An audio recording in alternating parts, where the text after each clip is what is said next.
ladies and gentlemen, good evening, everyone. How are we, one and all? It is Monday, it is 8 p.m, which means it is the Online Darts Live Lounge with me, Phil Barnes, Jack Garwood, and Dan Simpson, ready to go for another week. Gentlemen, how are we? Oh, good. Yeah.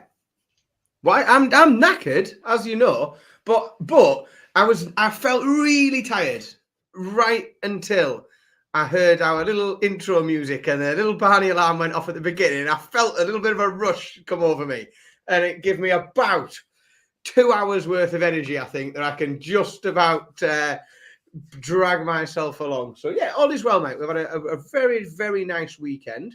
It's some really cool and interesting stuff with the kids, and it's going to be a busy week at work this week, but all is good. Yeah, how are you? And you've been released from the top secret bunker. I have been released from the top secret bunker today. I am free to rejoin society. Yeah, it's been a long few weeks. God, you all right? I'm very well. How are you? He's stuffing his face as always. We like that. What do you mean as always? Pipe down. I'm just stuffing before we get going. I've been practicing. The missus has got friends around again drinking wine, so I'm like, all right, I'll play darts. And I've been throwing since 6-ish. The camera's up. I've got an idea for a piece of content, so good effort. I like that. I've lost the SD card, so I haven't been able to record anything yet, but the content idea is there. I've managed to filter around with my key lights and whatever. They're not up at the minute. I took them back down again before the stream started. So once this is done, you never know. If I can find a solitary SD card with some room on it, there might be some content. I don't know where it's going yet. See how it comes out first. But yeah. Welcome, one and all in the chat room. It is busy already. First of all, welcome to Andrew. He's always in a new VIP member of the OD Club, mate. Thank you very much. And I promise all our members, we spoke about this pre-show when we were chatting. We are going to sort a date out for a members-only live stream in the next week, give or take. So by mid next week, we will have had our first members live stream. But thank you, one and all. But Owen is in. Dal, how are we doing? Shelly is in. Warren, how do? Graham, yet Mace didn't hold back. We will touch on that. Carl from Darts Tracker, always a pleasure to have you in, mate. How are you doing? Daniel, Owen is in. Chris, acknowledge, we like that. Tommy, how do? Adam, of course. Anthony is in. And don't worry, my friend, the CDC weekend is on the list of things to discuss. Joel, what is up? Connor, we will be, yes. Adam, Mrs. is off. Can't watch EastEnders. Nice, fair enough. Wayne, Sam, MVA is in. Tom, how do? Anthony is in. Yeah. Was it a coincidence, though, Anthony? Love to have you in, mate. Tim, how are we doing? I hope his ultimate team's good. Paddy, Daryl, Video Smurf. Oh, this is rammed. Busy tonight. There's been lots going on, hasn't there? It's all going on. I like this. The chat room is absolutely rammed. Right. Let's start in some kind of chronological order. Pro Tours last week. Look, was it a surprise that Luke won a Pro Tour? Absolutely not. Because it's what Luke does. I did cheeky message him after he won on the Tuesday. I went, "Are you buggering off home?" And all I got was, "Nah, I'm here now. I'll stay. I'll just skip next week instead." Did you just admit to messaging a child? Yeah. Been on this one, folks. You don't. The thing is now, you don't need to finish that sentence and add the extra words and put, Pro Tour event or anything like that. It's not surprising that Luke won. It's brilliant, but he has took the novelty off it a little bit, hasn't he? Yeah.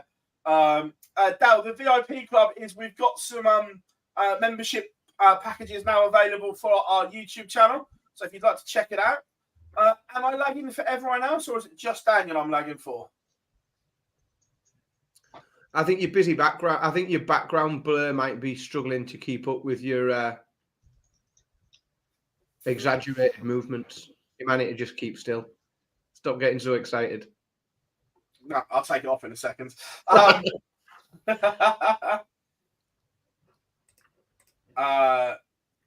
We can only play 20. But yeah, no, look. Right, let me take the background off and see if that works. If that's any better, let me know. If not, I'll switch to my laptop. It's no dramas either way. But Wednesday, we saw, first of all, a new set of darts from MvG, which is something that kind of took everyone by surprise to start with. Hang on. One, we're 7 minutes into the show, so fair enough. This is the time that we normally pick a first topic. But secondly, we're not starting with Michael. Just because he's back in the winner's circus now, you don't get to dictate that the first person we talk about from the entirety of the Pro Tour is Michael van Gerwen. Well, I know ahead of time, I did think to myself, I very nearly pulled on the same top that Mr. Bars is wearing there.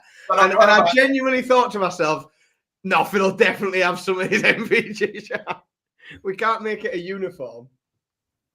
We'll talk about new darts when we talk about Michael winning things.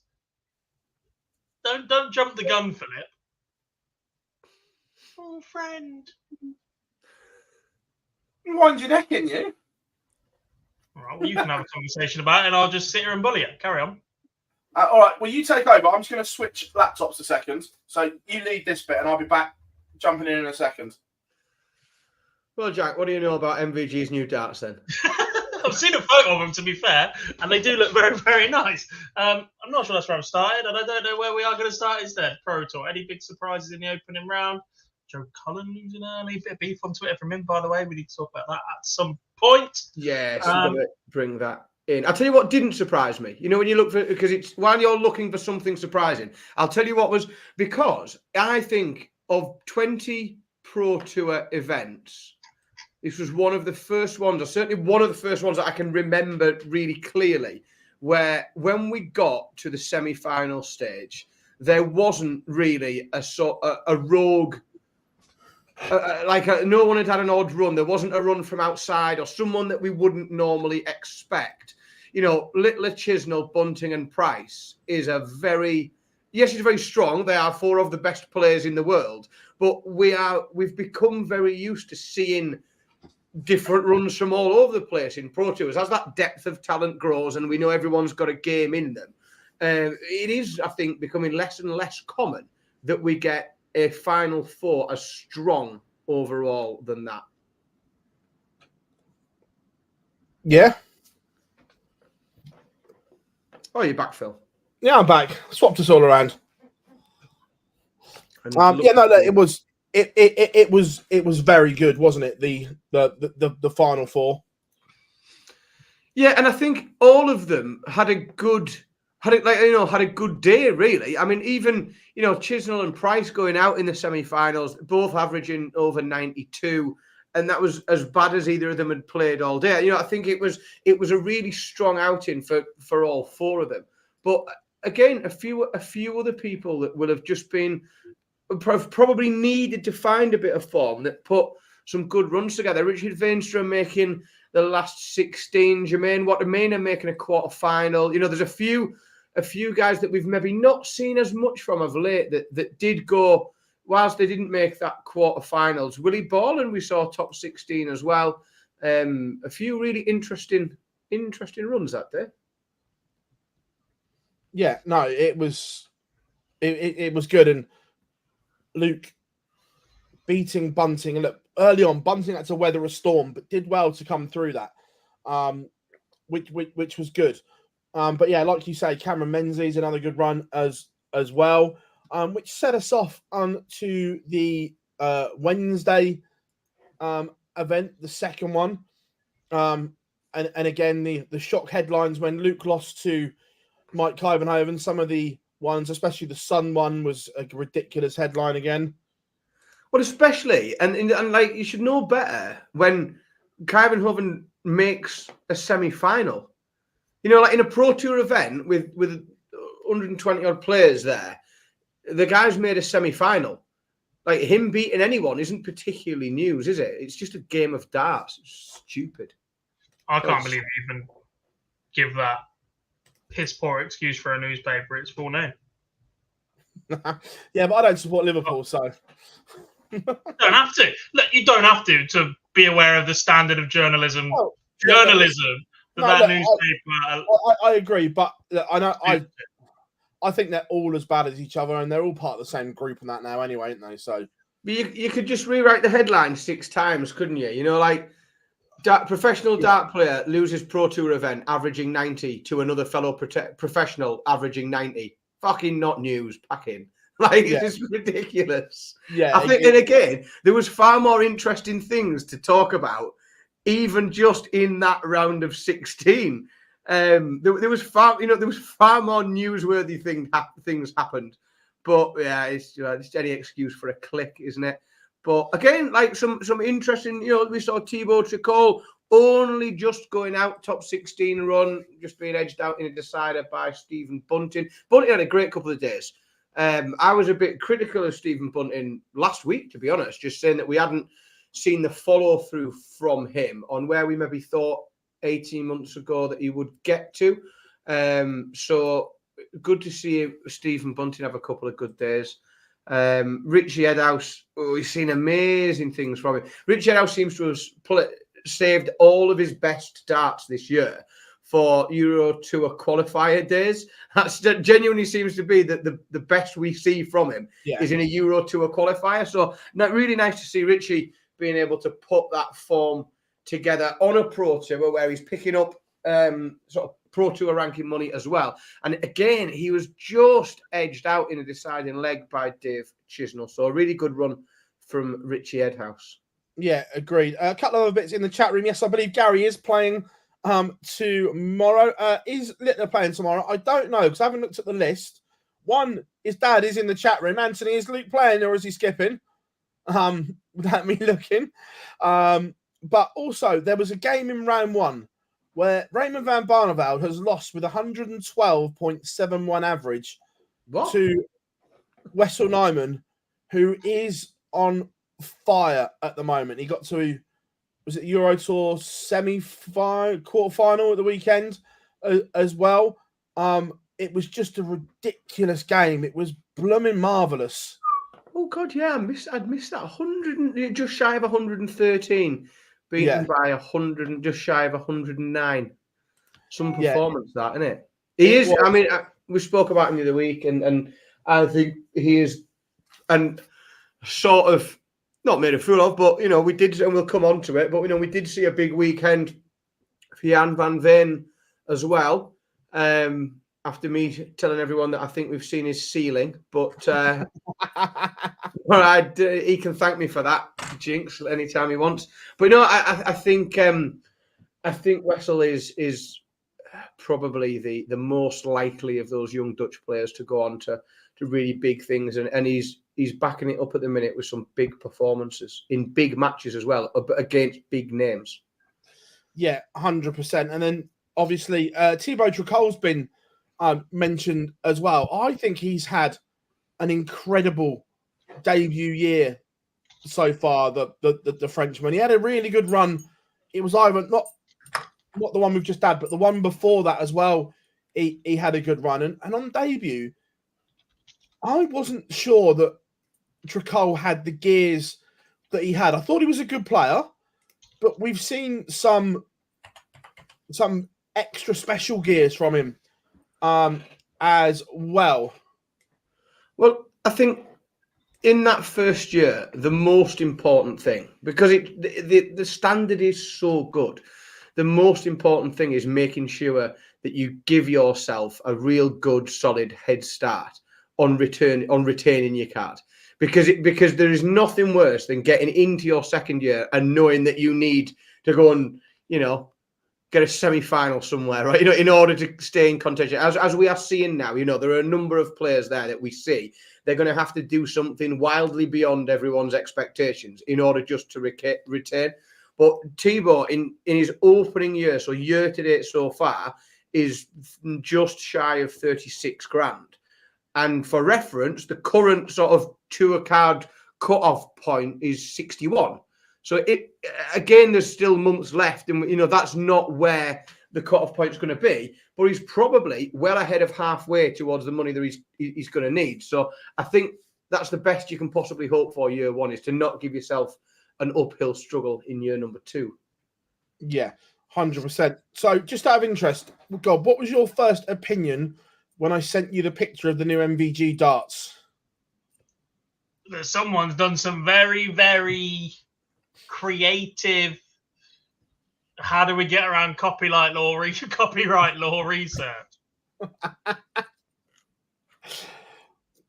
They are very pixelated, that grip. Yes. Technology which I thought was copyrighted or trademarked, or whichever way around you want to look at it. It is patterned, but look, I'm guessing that there's enough of a difference, perhaps. So I'm not an expert in that by any stretch of the imagination. Yeah. I think it's something that would be unbelievably difficult to contest in court, is because darts are such a the tiniest difference, you could argue, makes a big difference. The tiniest little difference in grit, you could argue, makes a huge difference to the end user. So I don't think they will come across. I tell you what, I'd like to know what the starting price will be for sales, because I think they'll not be cheap. Yeah, Rob said that. He did say that on the stream. He said a Whitlock Shed special.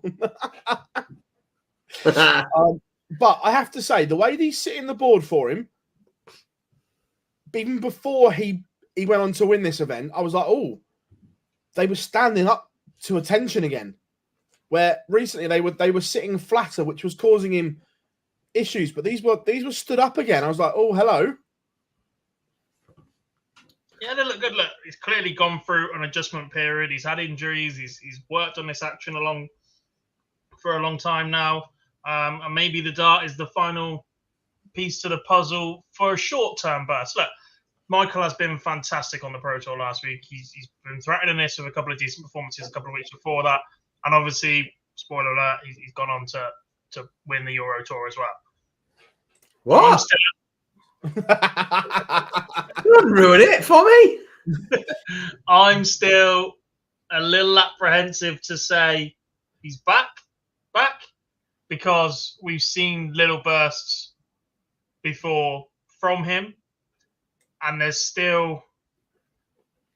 just a different pressure around Michael when he plays darts. There's a different level of expectation and a different level of ability that Michael has to reach. Anybody else winning a Pro Tour and a Euro Tour in the same week, we'd be sat here going, fantastic, straight in the conversation for best player in the world right now, looking solid, etc. But where Michael has had these dips and had these winless extended durations, quite frankly, for Michael. Yeah. First time around, then he picks up 1 or 2 titles, 18 months ago, and then he has another year without a big title. Like, the worry is now that could drop off tomorrow and we don't see it again for another year. He has had the ability to go on these ridiculous performances and produce this A game out of nowhere. But the issue for Michael has been and will still remain, how often can he win without that A game? Because he used to mop up with his B game. There's an argument he won a lot of tournaments with his C game. He's one of the only players on the planet that's ever been able to do that. There isn't the fear around Michael anymore. Performances like this over the last week certainly will help to rebuild that. But there's still that belief that he's going to drop to a 97, 96. And when he does, you can get him because his timing's not quite there, or he's not pinging that big shot in the last leg, or you take him to a deciding leg, and that air of invincibility within that situation that he had from that 20-match win streak or something that he had on the Euro Tour. I forget how long that was. It was a ridiculous feat, though. Yeah. That's gone. There is no, all right, bang, he's hit a 180 and a decider. I'm in trouble now because this is what he does. That the players aren't thinking like that anymore. And he's got to keep winning and winning and winning and winning and winning. And I don't want to criticize somebody who's relatively new to the game. On the weekend that FIFA has come out, jokingly around. But somebody like Luke might regret not playing this weekend because it's allowed Michael to get back on the horse. And I know you can't base your entire next 6 months going, oh, well, I should have played that Euro Tour to knock him down. But there is that argument that actually, if Luke's there, that tournament is more difficult for Michael to win, should they meet at any point or whatever else. And it keeps Michael away from Michael levels. But do you not think that I completely understand your point, but is there not another way of interpreting that? In that, and I, you know, ask a sports psychologist, I suppose. But for the let's say the big players that weren't there, do they just walk away and shrug their shoulders and say, "Well, he only won because I wasn't there"?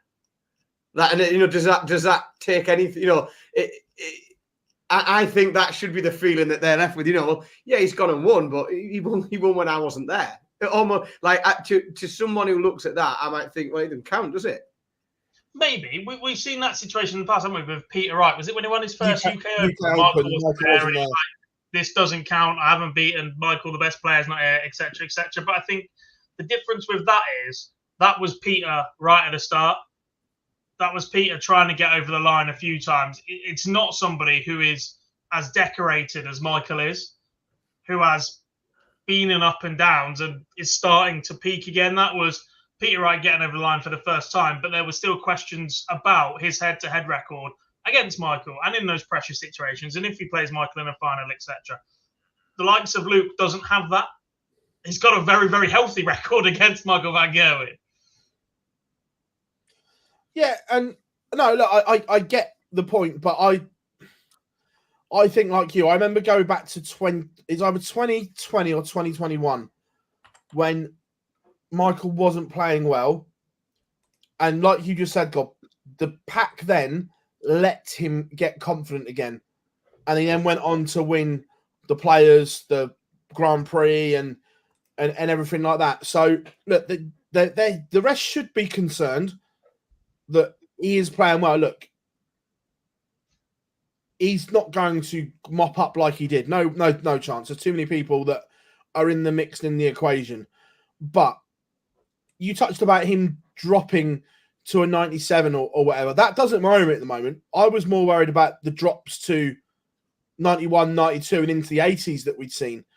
We haven't seen those big drops for a month or so now. I know it's only a short period of time, but we were getting them regularly where he played well on the Saturday, bomb on the Sunday, and it was only an 88 and you could get at him. Recently, it's taken big performances to beat him. On the Pro Tour, it was a 108 from Menzies. It's been a 109 from Wright, a 108 from Clemens. Just the last month, it's taken big performances. It's not a gimme like it has been when he's chucked in those shit ones. That's the thing that I like more than anything. Not that it's great that he's back winning, but it's taking performances to beat him again. It's not a gimme. The blitz that Luke put on in Amsterdam to beat him. Yeah, you're not going to averaging a ton. You're not beating him easily anymore. He was being beaten by the B game of very average players. And correct. And the last one, it's not. It's taken exceptional performances. That's the difference. Is it? And if he's there will always be players on the circuit that can lift their game and elevate it and do him, like we saw from Cam Menzies. In the first game, wasn't it? 108, I think it was from Menzies. But even in that, I think what did Michael average? Mid-90s or something, upper 90s? Yeah. He didn't have a stinker, and that's the thing, is he's not being beaten by the B games of players outside of the top 30. And 100%, and that's what we'd seen too often. Yeah, absolutely. It was the thing. And then look, spoiler alert, going on to the weekend as we're talking about him. Wait a minute, let me find this and we'll share the screen. Everything's out of sync because I'm about to swap. How are we doing, Mark? Hope you are good. How are we doing, Bob? Hope everyone is good.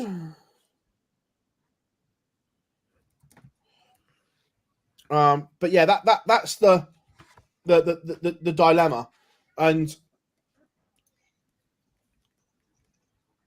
I think it makes darts interesting again, especially this time of the year, because everyone was going, "Oh, Luke and Luke will just mop up." Well, not anymore.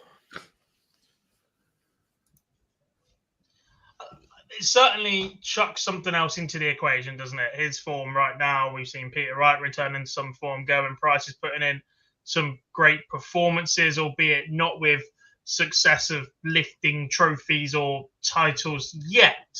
I still think the two Lukes are the ones to beat. Like we said, there was no Luke Littler there this weekend. Michael's done a job on Luke Humphreys on the way to start correcting what is, quite frankly, a dreadful head-to-head record. I think the only person who's got a better head-to-head record against Michael is Phil Taylor.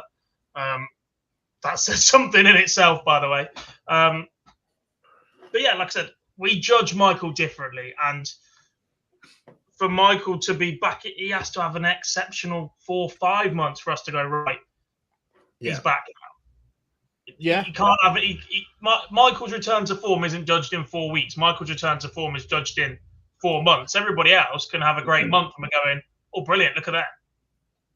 And that's the thing as well, is in order for it to be like, let's be honest, Phil, probably you more so than anyone else, we scrutinise and consider virtually every game Michael Van Gerwen plays, and the the casual fan is, if you like, or those that don't see as much as we do, they're not going to be convinced until they see him on the television doing things and doing this and carrying this new form through. But it's the perfect time of year for him. He could end up hitting his form or peaking at exactly the right time, because if he carries on an upward trajectory for the next few months, he's going to carry it right into the most important part of the year. Yeah, and we'll touch more on Michael in a minute. Excuse me, but going in to the Euro Tour, it was a bumper edition of the Euro Tour. Some of the questions from the chat room regarding it before we go into it. Yeah, Clarence did beat Humphreys. Joel, big question: will Pietreczka be back tomorrow? I don't know, but having seen it at the weekend, my gut says I would be very surprised if Ricardo Pietreczka rocks up to the Pro Tour, because he looked in absolute agony at the weekend with that wrist. That's long term. You don't just get over that in 2 days. No, and just watching it, he couldn't throw. The extension wasn't there. They were just limping to the board, and you could see it from a mile off. It's like, this isn't a little knock or something. This looks something more serious. So I would be amazed if he was there tomorrow. It's very concerning, isn't it? Yeah, it just didn't look good for him. And I have to say, look, in that moment, Ross Smith was absolutely sensational with him, because you could see he was in tears, and the way Ross Smith made him felt and portrayed it to the crowd was an absolute credit to Smith. It was, but I think I'd hug someone if they gave me the pass to the next round after one leg. Cheers, pal. Yeah, I was going to say, don't forget that in doing that, against an average of 55, Ross Smith chucked in 107. So he's not gone easy on him.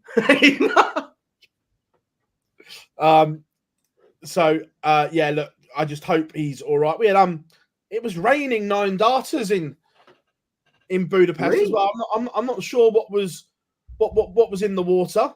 I'm not going to say, look, fair play to him, but the strangest one was, where the bloody hell did Cordeka pour that one from? Because that was literally out of nowhere. It was great, but it was out of absolutely nowhere. Good on him. Followed an absolute hilarious miscount as well, didn't it? I was like, yeah, fair play. Yeah. 101, treble 20, 9, double 16. Yeah, 3 is a big weekend. Yeah. Cordeka, MvG, and Martin Schindler all hitting them. 2 of them against Stephen Bunting. I can't remember who was on comms for the final, but I did realise there was a comment as we went into the final leg that it didn't happen. As to we're not going to get another one. I thought 4s would be asking a bit much, wouldn't it, in a weekend? I think three's more than enough for a weekend. We don't want it to become too common. Yeah, but into round one, there was some talking points as well, which will come on after this little segment. But there was some blockbuster games there. You look at Johnny Clayton against Michael Smith, Woodhouse against Williams, Cullen against Wright, Clemens against Van Dyvenbode. There's no gimmies early on in these Euro tours anymore. Absolutely not. Yeah, some big and some good games as well. You know, they were even the tighter ones. You know, Gilden and Vandenberg was the standard wasn't great, but in terms of it being a fairly watchable game, they all provided a bit of summer. Jim Williams played great in that first round. Yeah. Yeah, it was remarkable. But then obviously going into round two, Wessel beating Gezi again, continuing his good form. You look at Daryl Gurney, looks to be getting back to some incredible stuff. The dart to beat Chisnell in round three, he takes out 167 to win it. We've seen, and I know, so I'll come back a little bit, but we have seen Gurney just picking up, because let's be honest, he hasn't really been doing it much for the last couple of years. It hasn't quite been going to plan. He's been sliding down that order of merit, but he has just started looking like he's finding some form. And as we talk through that one, the next game we see again another back-to-back wins for Peter Wright. Now that he's had to overcome Joe Cullen and Damon Heta in early rounds. So yes, they're early round victories, but I'm going to almost credit them with a bit more credibility than a standard, first 2 round victories on the Euro Tour. I think they're another couple of big wins for Peter Wright, and we're just seeing more and more of it at the minute. After a nightmare first half of the year, he seems to be regularly able to pick up wins at the minute. We're not seeing those big monster, 104 averages and absolute dominance, but he continues to find ways to win darts matches. Yeah, 100%. Again, a great run for Wessel Nyman getting to the quarterfinals.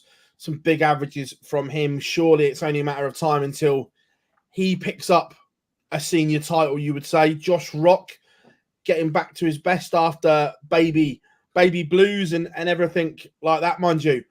I love Josh to bits, but I feel dizzy watching him. Don't stop, does he? Oh my God. Dizzy though.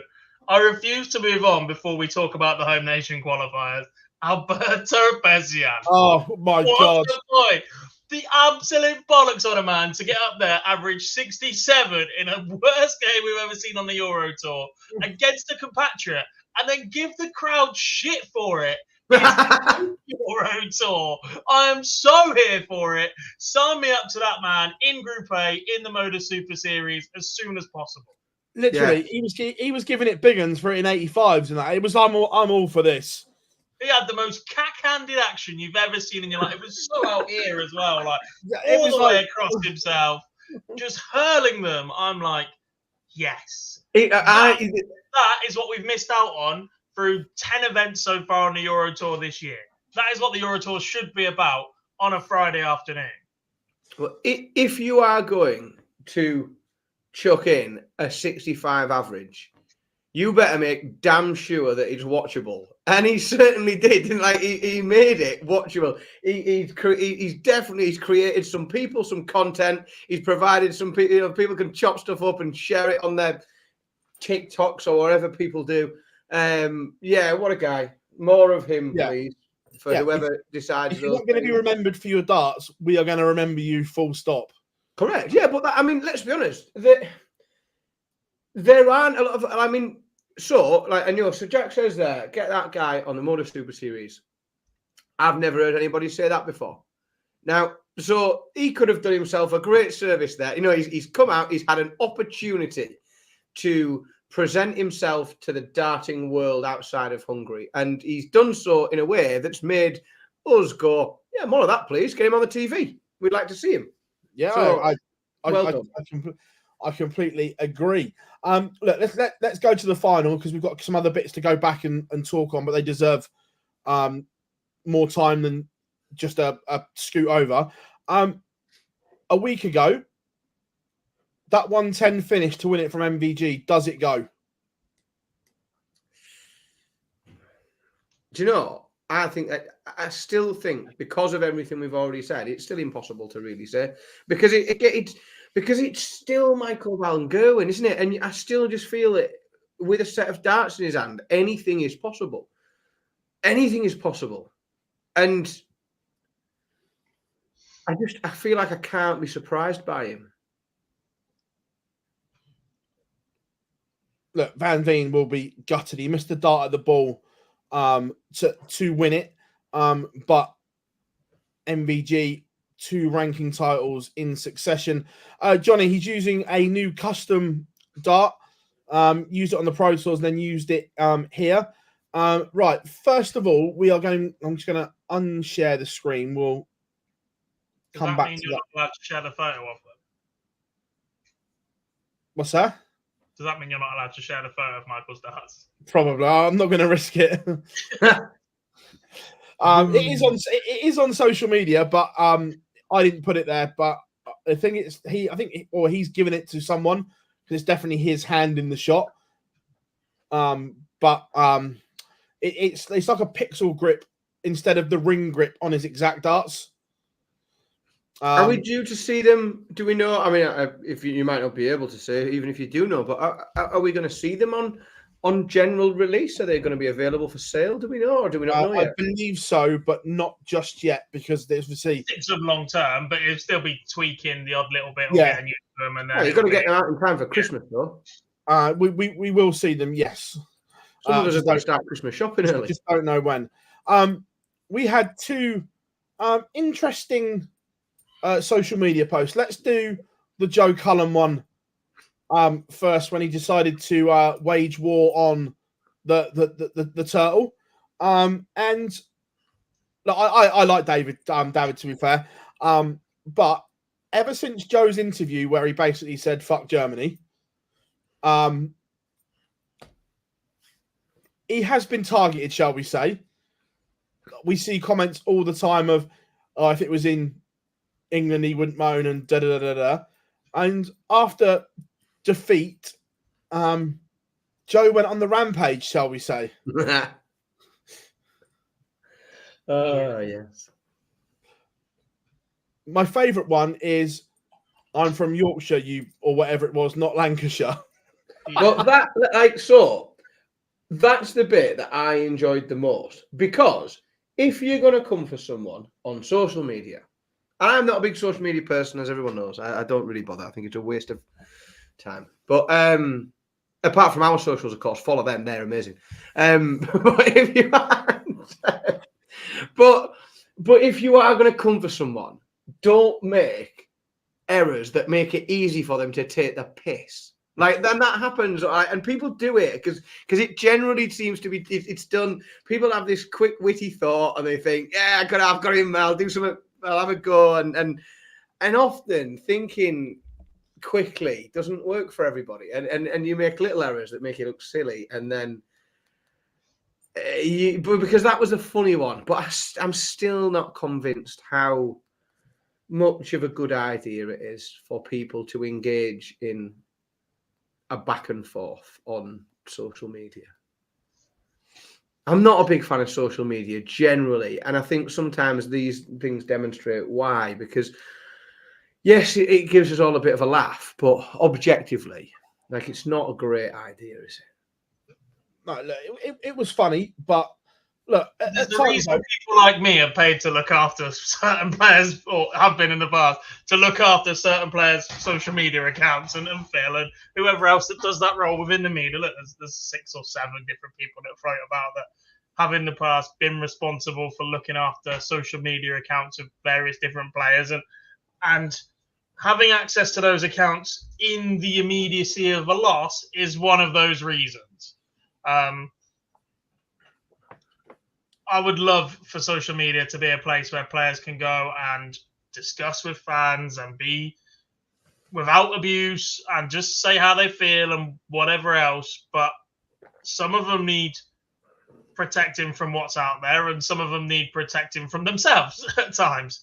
Aaron Monk is the prime answer for that. We completely missed the fact that he walked away from a Pro Tour on Tuesday, I think it was. Yeah. One of the best lines, Aaron, what happened? Aaron Monk happened, which probably saved him about 10 grand in fines, because if he told us genuinely, he would have been in serious trouble, sort of thing. So, look, social media can be a wonderful place. I'm not going to sit here and tell you that it can't, but it also can be a stupid place. I think there's mistakes made on both sides a little bit.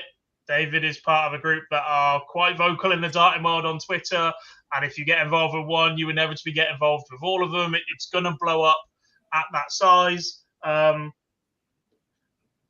don't particularly think Joe should have been on socials that soon after. And I think there is a little bit of a misunderstanding as to what David was implying in his tweet, that etc. In the past, maybe, but in that instance, I think there is a little bit of misunderstanding or jumping the gun just a little bit. And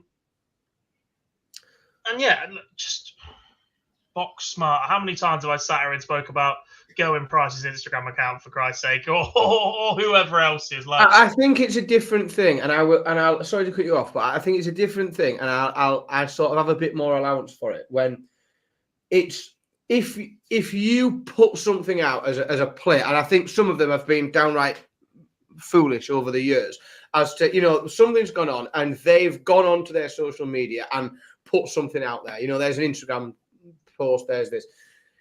I have a bit more tolerance and allowance for them feeling, because it's not often down to interpretation, feeling that someone's come for them and they've gone back, because it's difficult not to. Like, let's be honest, the three of us have all had people, come at and for us on social media, and it's very difficult to not say what you want to say quickly, and you have to stop and think about it. And I have a bit more time for people that maybe haven't stopped and thought about their response than someone who almost starts the conversation off with a wild and bizarre post. So yeah. The other one off of this is it's not the light-hearted and jokey thing. It was actually really not a good watch. Was Callan at the weekend? He was in a great position in the match, and you could see it slipping away. You could see him getting more and more frustrated with himself, because that we know he is an incredible talent, but you can also see the game is hurting him internally at the moment. We'll do this before we do the other side of it, but then we got an Instagram post of him, obviously as he's walking off, he's biting his shirt, hitting his case, and then we got the not sure I can keep playing and suffering. I enjoy my time away from darts too much to suffer like this, bottling games all the time. So that's the first bit, and you could physically see that he wasn't in a good place on the oche, and then walking off, it was like there's genuine concern for him at that point. That is he okay? I think there's been some concern with Callum for a while. Look, I know he sometimes watches the show, and if you're out there, mate, I hope you're right. If you need to reach out to someone, then I couldn't advise it anymore. I guess the difficulty is that when you're good at something like sport and it becomes your career, it's so much more difficult to walk away. A lot of people start playing darts for the absolute love of the game, but the minute it's your way of putting food on the table, etc., it's so much more difficult to just get up and go. James Wade would have gone years ago. Gary Anderson would have done the same. But it earns them a living, so they have to go through this. And there aren't many other jobs or careers in the world where you face the amount of pressure or scrutiny that you do as a professional sports person. You're in the public eye. You are playing under the most ridiculous amounts of pressure. You've got other people trying to take what's yours constantly by beating you or what you need to earn or etc. You're getting put in these positions. And in a sport that we are repeatedly sat here saying is 95% mental or whatever percent mental compared to physical, it can be an incredibly dark and lonely place when that's not going well for you. We've heard Steve West say the same, that it's a dark place. The glitz and the glamour looks great, but away from that, it is a dark place. And in that moment, Callan looked, like you say, like he's suffering inside. And like you say, please reach out to someone, because you don't want to see anyone like that. And then about an hour later, he's obviously looked at his phone, and we had another post. Bar, it's a lonely effing place, but when you lose, shit gets to you. Not good for anyone. Crying face. New paragraph. I'm just trying to make a living, but not sure it's worth fighting for. And then if you have my number and you need me, text me. Won't be on social media for a long time. Heart. And I'm guessing he's then. I'm surmising here, but we know a lot that look, there are idiots in the world that will have had a bet on him to win, and he's lost from a good position. That happens in sport. And then they've taken to their phone to abuse him for losing. Now, this is happening way, way too much, not just in darts, in sport in general, that people hide behind a phone, a laptop, a tablet, or whatever, and post away to their heart's content.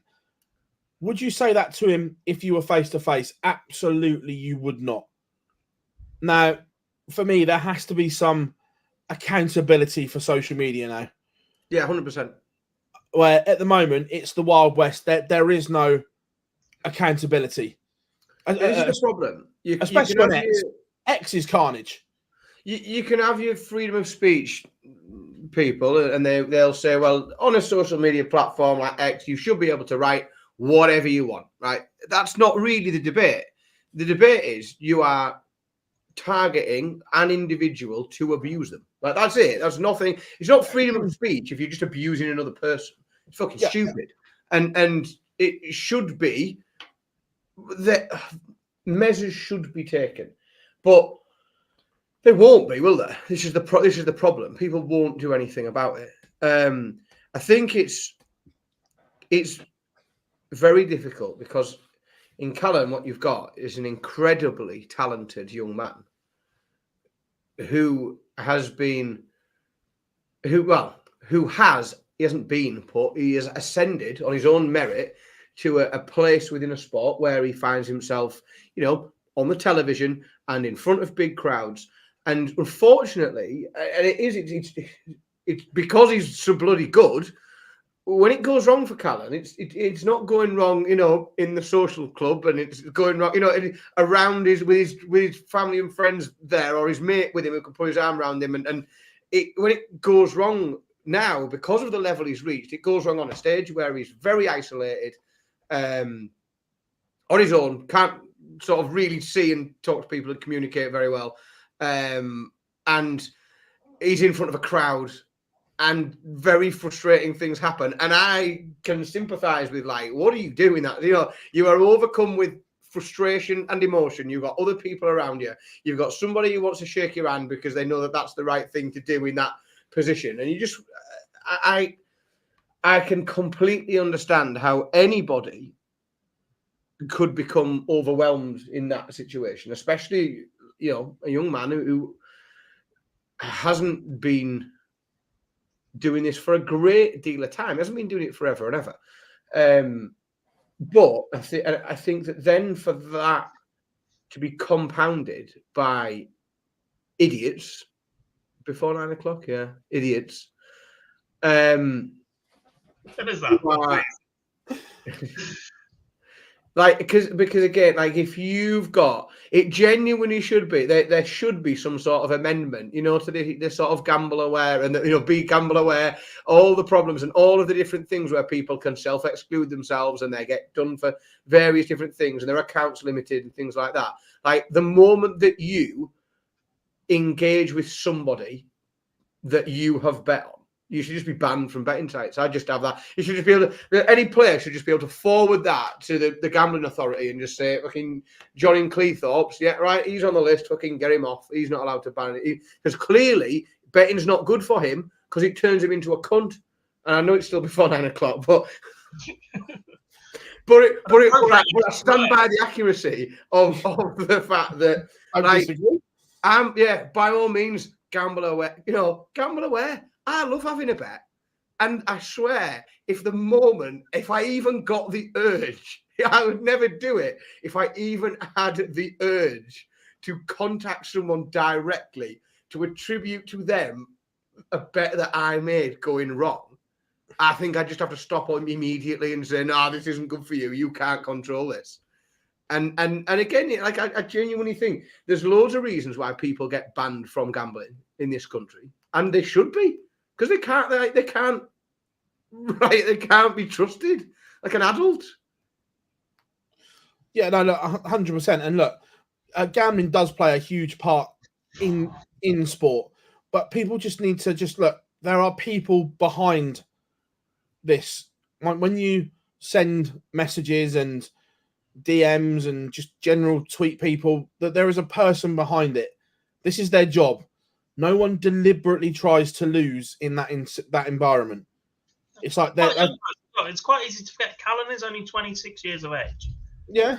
And I guess what will be quite difficult for Callan is he was quite, as I understand it, he was quite a promising BMXer as well until injury. So this is the second sporting career that he's sort of come around to.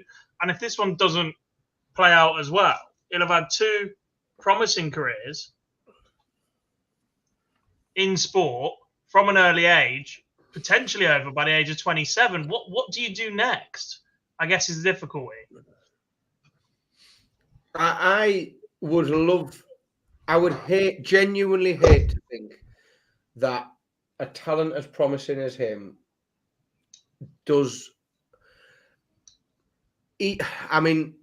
For any length of time, have to step away from the sport, right? Because it'd just be a shame.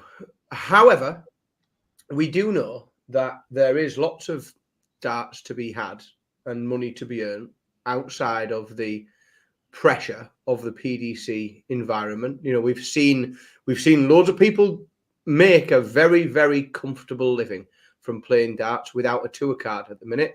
And it might be, I hope it isn't, because I like to watch Callan. He's a Northeast lad, and I like to see all the Northeast lads do well. I like to watch them, and I like to see them carry on ascending the PDC rankings. But it might be that at some point he decides, I'm fucking sick of this. But there are still plenty of avenues for him to earn good money within darts that are open to him, that maybe don't have the level of pressure and scrutiny that he does now. Because let's be brutal, if he does that and he becomes frustrated in that way at an event that isn't a PDC event that's on telly in particular places, nobody fucking knows about it. 2 or 3 people might, comment on it, social media and things, but it won't be covered like it is now. So it gives him that bit of extra space. But I hope that doesn't end up being the case.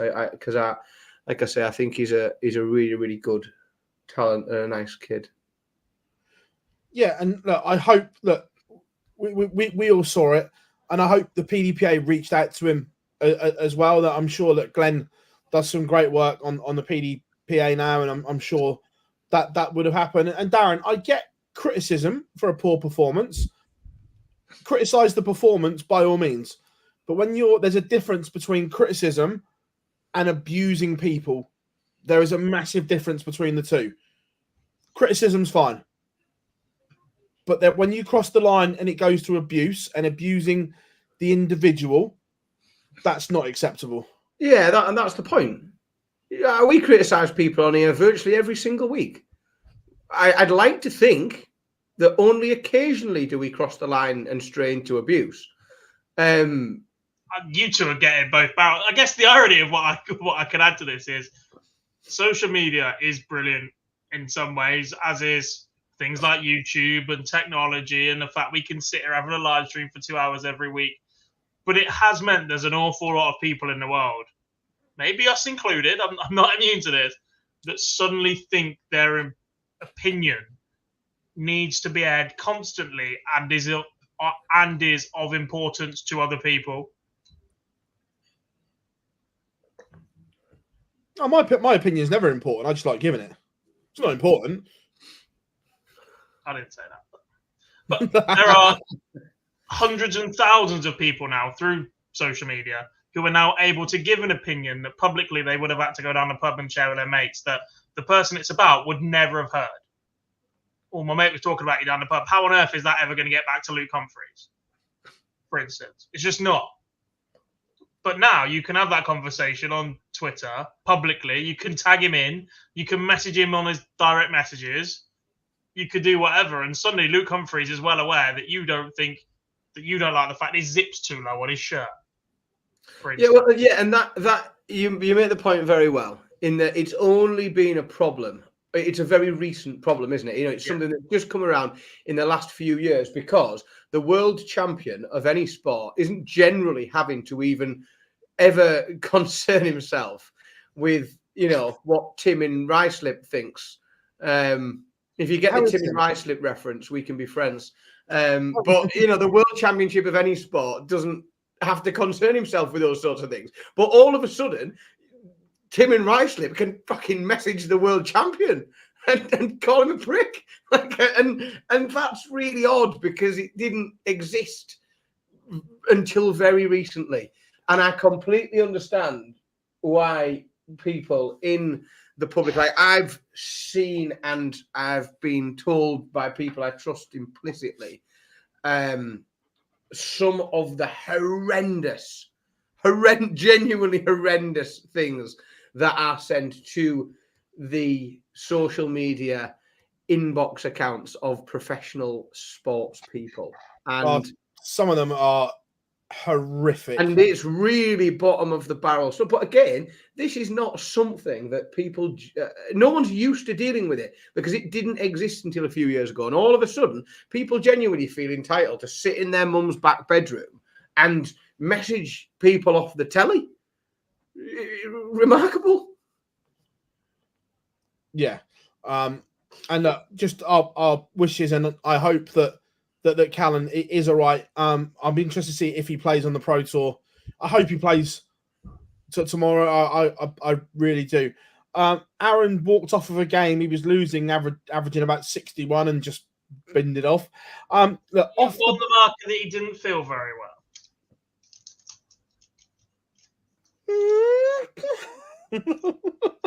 That's what happened. He will not face a fine. He was not feeling very well.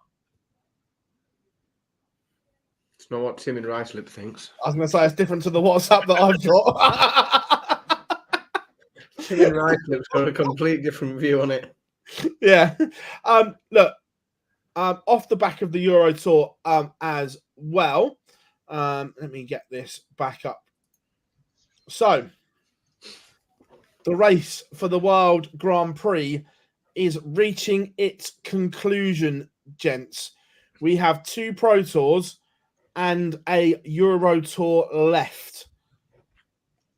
Plenty of conundrums, plenty still in play. First of all, let's do the main order of merit. I suppose the only real question is, can Joe Cullen catch Josh Rock? On current form, you would probably suggest no. Look, Joe has the ability that we saw him rock up at the match play and play beautifully. He's going to have to do that over the next 7 days. He certainly is. I don't. It's possible, but it's unlikely. It is unlikely. Moving on to the Pro Tour order of merit. Who are we saying is still live? How far down are we going?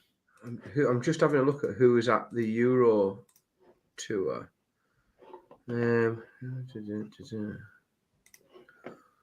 Right. Dirk. Well, we'll give Dirk and Gilden the crack. Clemens isn't at the Euro Tour, is he? Now that is a big handicap.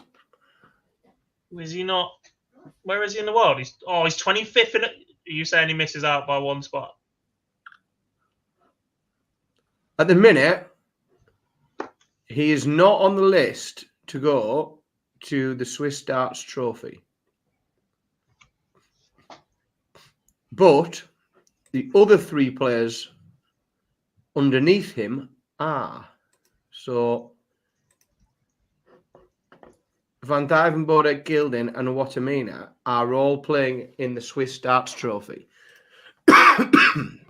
But Clemens is not, which means, to be perfectly honest, I'll be happy making Clemens the least favourite of those three because it means he's gonna have to do it on a Pro Tour. Pro Tours are exceptionally hard to pick up chunks of money. They are far, far harder to pick up chunks of money than we will see in the Swiss Darts Trophy. Right, so the qualifiers for the Swiss Darts, whatever it is, Mike De Decker, Cameron Menzies, Wessel Nyman, Dirk van Duivenbode, Karel Sedlacek, Jermaine Watamina, Madas Razma, Richard Vinstra, Ryan Meikle and Graham Hall. They were the qualifiers for this. Now, will that reserve list come into play this week is the question. Well, there's a lot of players. No, there are a few players. Of course, among the seeds, we've just talked about it extensively, but, will we see Callan Ridds go to the Euro Tour? I hope we do, but after his messages, maybe not. But Callan Ridds, that's a potential open spot.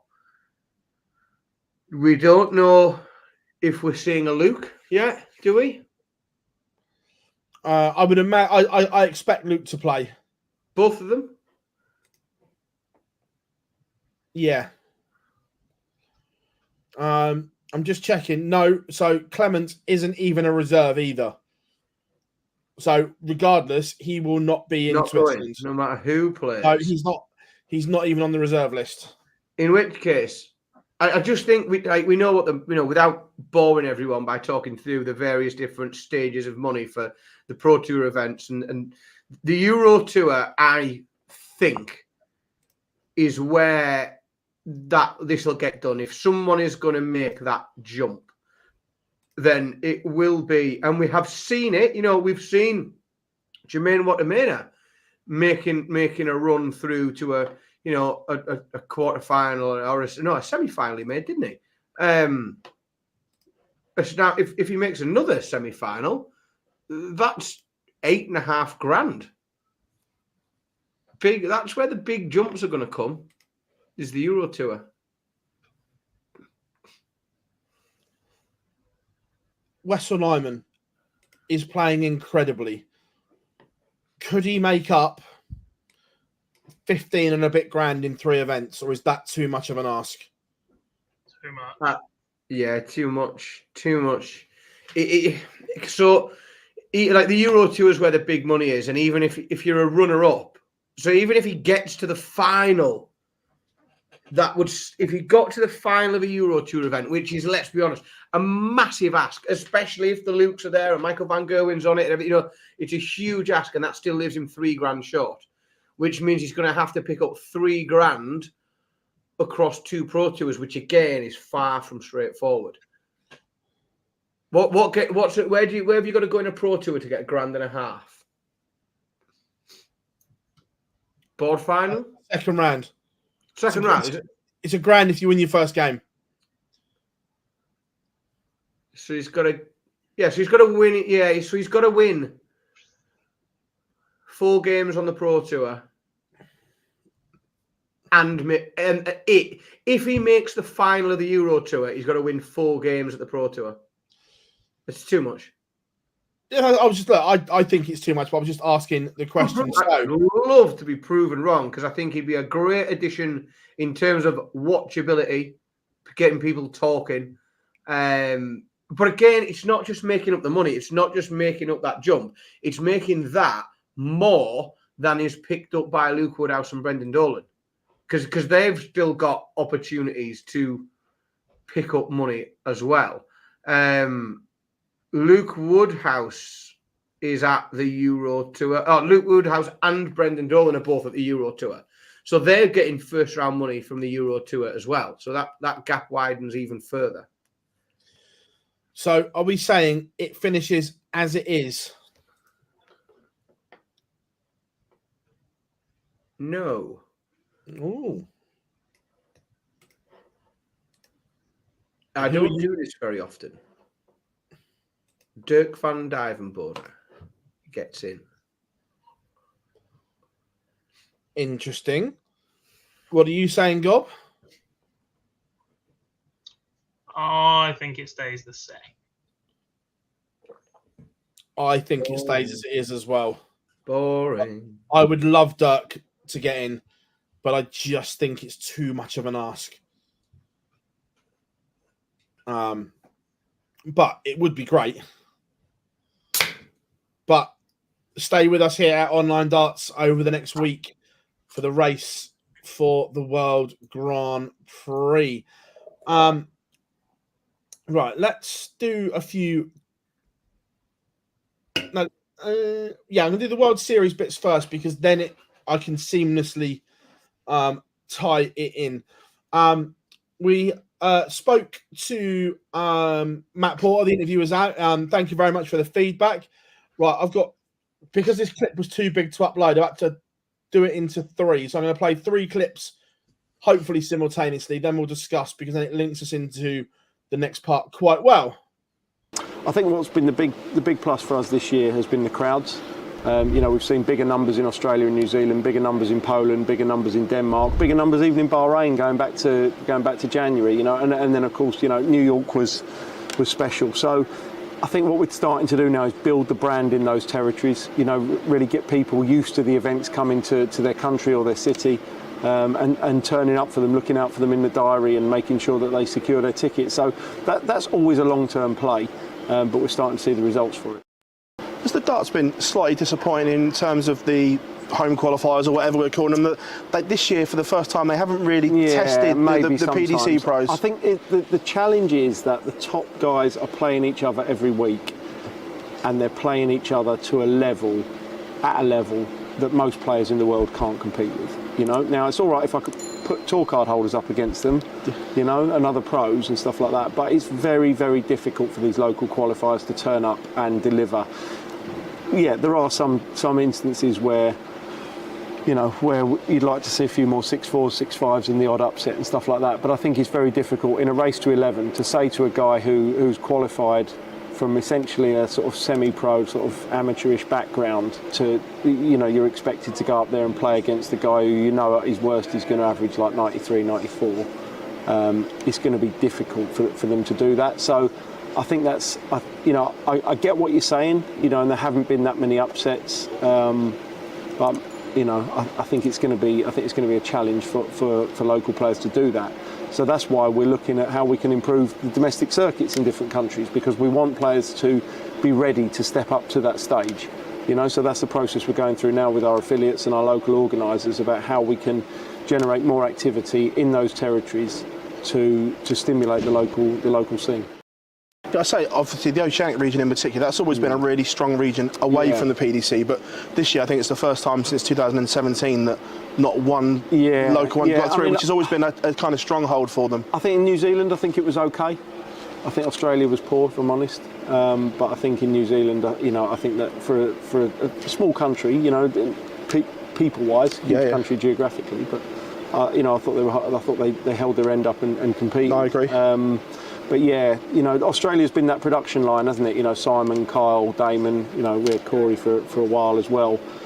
We need to see who the next cab off the rank there is, and at the moment I'm not sure there is one. Well, it's interesting because we did on the live lounge, we spoke about this, and we get actually quite a lot from the Oceanic region, like messaging and stuff like that, and the domestic scene seems very divided and very split politics. It's more than it's ever been. I don't think it's in a particularly good state at the moment, if I'm honest.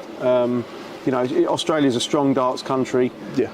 We've got a great broadcast partner there. We get great crowds there, and I say historically in the context of the PDC, it's produced strong players. So that is definitely something that we're going to have to look at. Really detailed and interesting take from Matt on this year's World Series, first of all. But I just think it's really good that he addressed, which I suppose that's what his job is because he's the CEO. Like he addressed the Roy Keane. No, but like that was one of the points that people took away from it, and I was very encouraged. We talked at length, especially about Australia, about how, and we did, and I pointed the finger at the PDC and said, somebody needs to go into these areas and help developing them. If you are going to put yourself out as the sport, you are the sport, then you do need to then almost act as the custodian as well, and you've got to go into these countries and find a way to help develop and support these affiliate tours. So it's very promising that is on his radar, and we've seen some commitment there to do that.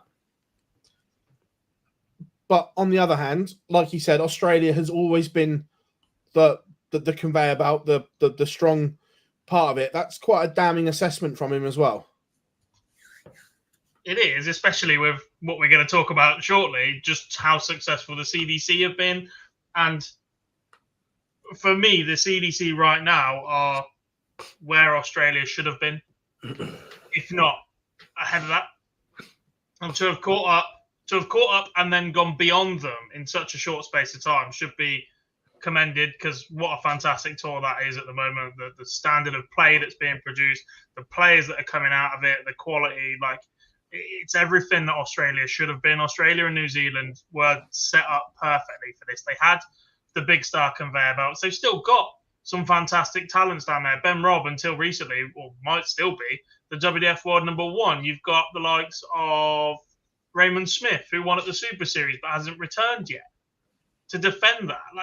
He could rock up again next year and go, actually, yeah, brilliant. I'm here to give it another crack and go back to back. The only other person we've seen do that is Luke Listler. There is talent down there, quite clearly, but it's just not being managed properly. The problem with the lack of talent coming through from Australia isn't, in my opinion, down to a lack of people picking up darts and being good at throwing them in Australia. It is the system in which these people have to try and develop themselves. And sooner or later, if it's become clear that the system that is there, and it is, the game is where it is, there's no dispute. I don't think, and there's nobody coming out making an argument against what everybody's saying and saying, oh, actually, the picture of darts is brilliant in Australia. It's not. And everyone universally agrees on it.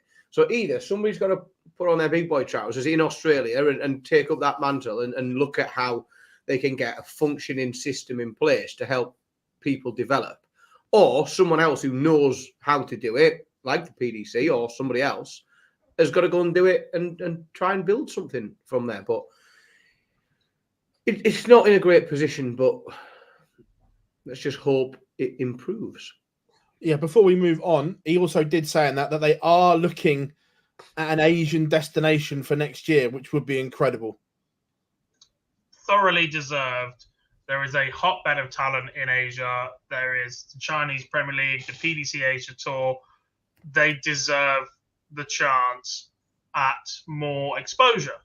And rightly so, because then it might help these players to be set up and be in a position where they can come and have a crack at things. If they get exposure at home, more people are aware, back them, they can give it a shot. Do we have any indication as to where we're likely to get that or not? He didn't say, but suspect the Philippines. I'll tell you where I'd go with it.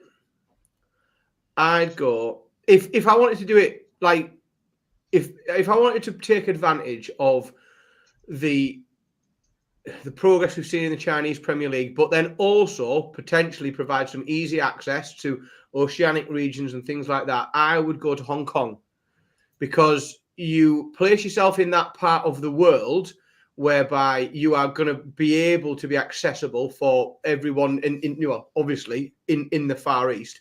But in using Hong Kong, what you've got is a very anglicized environment where you are going to get, a crowd that is more familiar with English culture, because it was part of Great British territories for such a long time.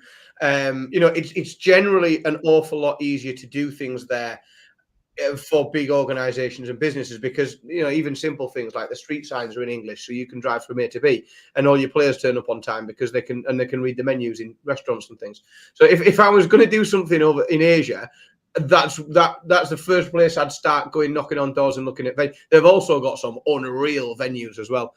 So that's where I'd be looking. I'd be looking at Hong Kong, because it's because it's more anglicised than anywhere else, and it's a bit of a halfway house. Yeah. How are we doing, Lau? Hope you are good. Good to have you in. You never know, we might treat you for some 180 calls for episode 180. Look, from there, we're going straight. We did that to segue us into North America. It was the race for Alexandra Palace, and what a climax to the CDC Tour it was.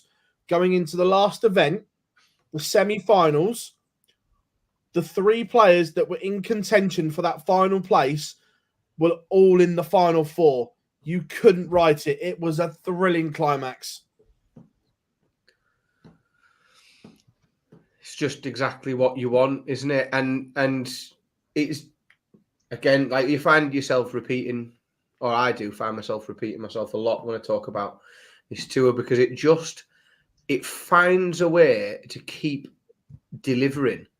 And it constantly makes for entertaining darts. It's not just the action of the darts on, that you're watching the game. It's just the way that these brackets have worked their way out, and the tenseness on the qualification. I just think it was absolutely superb, really good.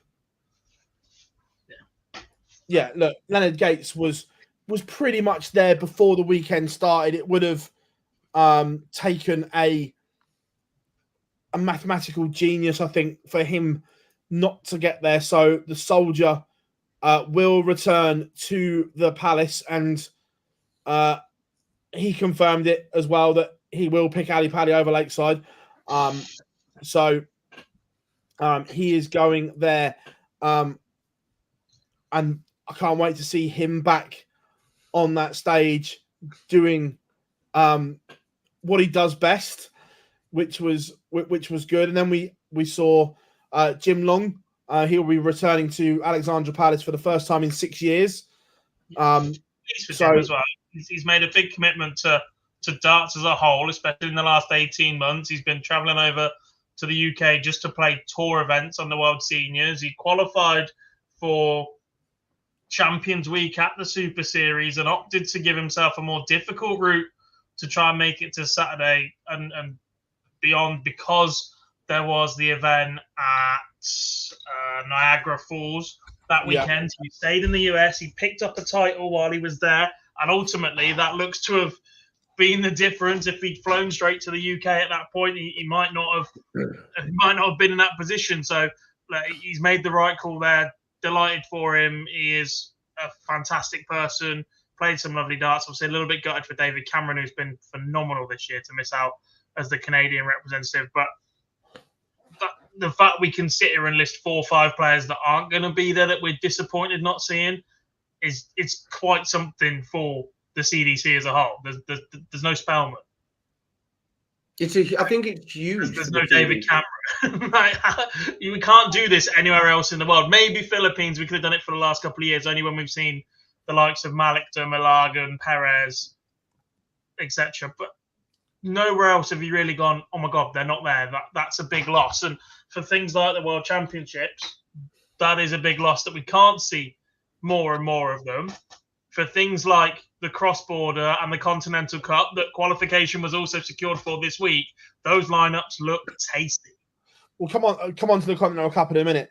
The last spot going to Stowe Bunce, and that semi-final between him and Spellman in that last event. Spellman needed to win the event.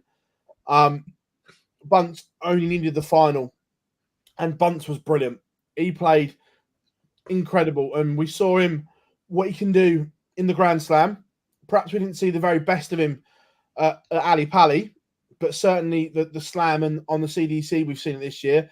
Another one, it's mentioned in the chat room as well. Adam Savada is going to be a huge talent as well. I liked what I saw in New York this year, and he narrowly missed out. He's been winning titles in North America this year. The depth of talent coming from North America is incredible. I'm not even talking about Jeff Smith in this mix, and we've seen Jeff win Pro Tours and so on. But what the CDC have done and created is a credit to all the guys' hard work of 10 years and counting to what they've done. We had the live streams this week. We could follow it on Dart Connect. All the information that we needed to follow it was there. The social media coverage was superb. And if there's a blueprint, I wish everyone else would look at what they're doing in North America. Well, you bang on, and we talked about it before a few weeks ago when we were looking at, the way that tour was progressing and compared it with others. And the key thing there you said, and you're right, that it's over the last 10 years, because like we talked about Australia, there isn't a quick fix. There isn't a quick fix to develop a huge pool of talent in Australia and have 7, 8, 9, 10 Australian dart players fighting for spots at the World Championships and bashing up seeds in World Series events. Like, that's 10 years away, I am sorry to say, for Australians. But what we are seeing and what we see now in the CDC is the fruits of really, really hard work, very successful implementation of strategies that has thought beyond itself, almost thought outside of itself, which is, I'll try and explain that, like, they have tried to build something that isn't just for themselves. And this is a tournament this is a tour that we can have here in North America, and we'll all enjoy playing in this darts. What they have tried to do is they've built something that will allow a very successful tour to develop talent that can then go on. And I think it's incredibly admirable, and we hear some of the guys there speak about this a lot, is that they really want their tour to be represented around the world. They want the people that are developing through that tour to go and wave the flag for the CDC elsewhere in the world. And I just think it's quite a beautiful view to have this really external view where they want to see the development of the sport in their country, but then beyond that, they want to see them go off around the world and wave the flag as well.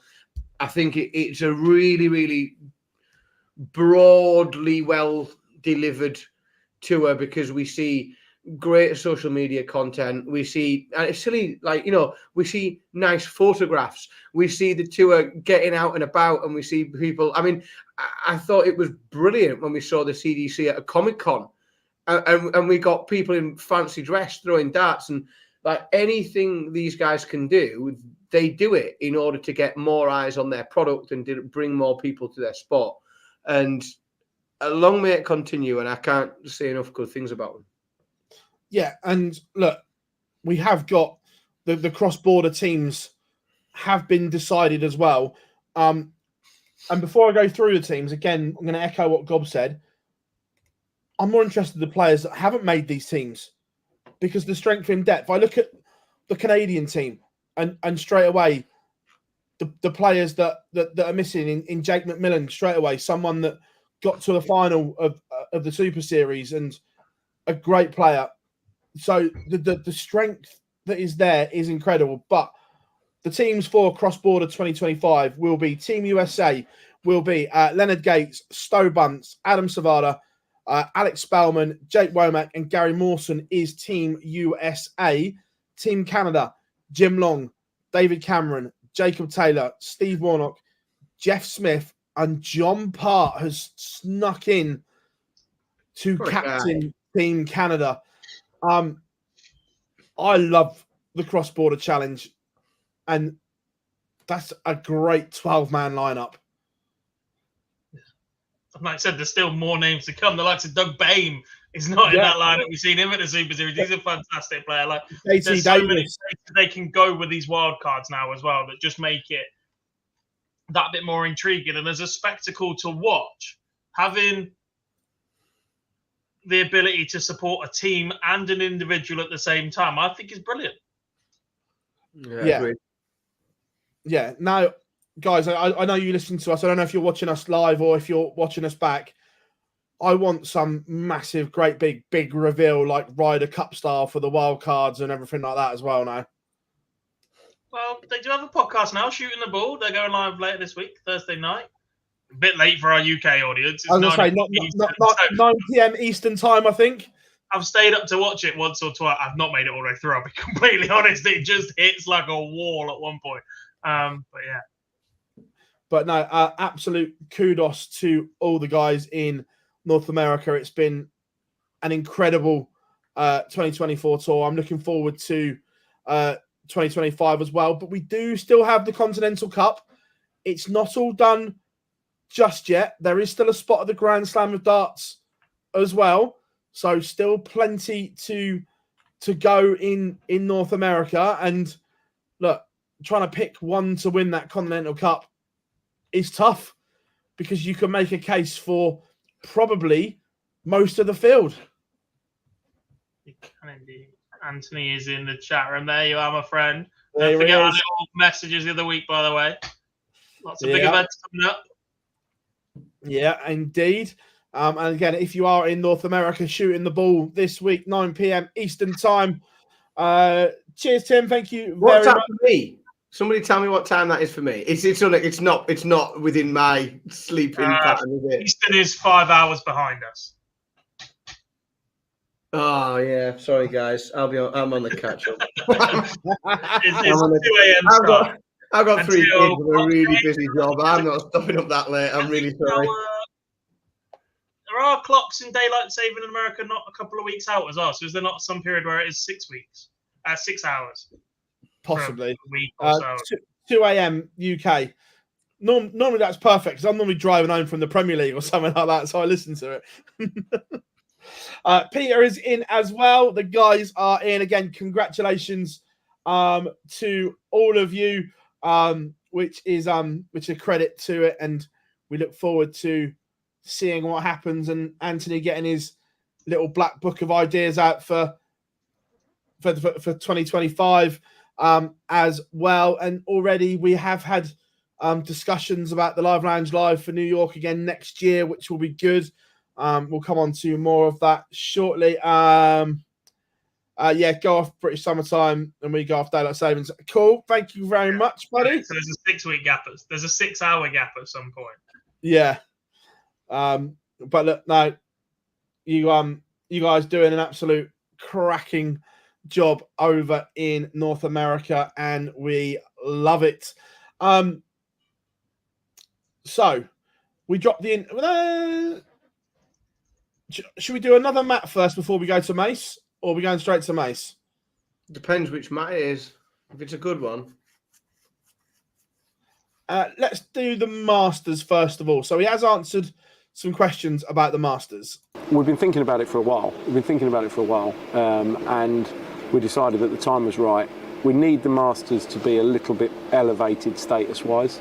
And we've got some quite exciting things that we're talking about at the moment regarding it. It's not just going to be the flat top 32 in the world, which we haven't, in our communications about that event, we haven't said it's the top 32 in the world. People are assuming it's going to be, which is, I understand why they're assuming that. But it's not going to be. We're going to be a bit more creative with it. I'm guessing the bit on the PDC website was a mistake then that was updated, because at one point it did say that, which I think everyone got. Yeah. So I'm guessing there'll be an opportunity for every tour card holder to play. Correct. Now, looking at the calendar, that doesn't leave you a lot of time between the end of Q School and the Masters to fit something in. Yeah. It's another challenge, isn't it? Yeah. But we will do. So the question about the Masters has been answered. It will be available for every tour card holder to try and qualify for, which is, I think, what you wanted, Gob. If you're going to rank an event like that, then certainly you cannot close that off at all. Depends on the balance. I'm still not sure 24 is the right way about it. We'll wait and see. Yeah, look, it obviously will be there. I'm uploading another clip. I forgot to upload it. I'm just doing it now. But the bad news coming from the interview, Gob, is the Premier League format is not going to change in 2025 for you. Whey! Wank. I've got no problem with it. And it's someone's exhibition that they've paid for, so you have to just embrace it. So it's like you just drive yourself mad, getting frustrated about the sort of the structure of someone else's exhibition. It's just a fun tournament that we get to watch. Yeah, right. I'm going to play for balance. I'm going to play this one straight into the Mace clip. Yeah, it's difficult because clearly our integrity and our reputation are of paramount importance to us progressing this sport, and taking this sport forward is good for everybody. Whether it's we're the market leaders in this sport, and there are other people who will benefit from that. So those other people need to do things the right way and make sure that they are upholding the right principles. Now, I will say that the integrity issues that are currently affecting the sport, I don't believe are the fault of the organisers of that tournament. I think they are going through the right processes, they've got the right governance, they've got the right education in place for the players, etc. I think that's, you know, and I'm not going to prejudge any situation whether someone's innocent or guilty, but if somebody was to be found guilty, I think that's on them, not on the organisers of that tournament.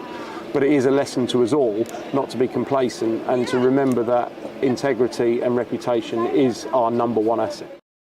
Yeah, I've got absolutely no faith in the DRA anymore. None. For one, it's just such a long-winded process. Q School, he had his phone taken off of him.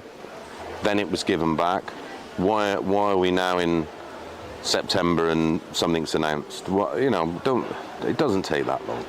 It doesn't take that long. And then the whole this probability.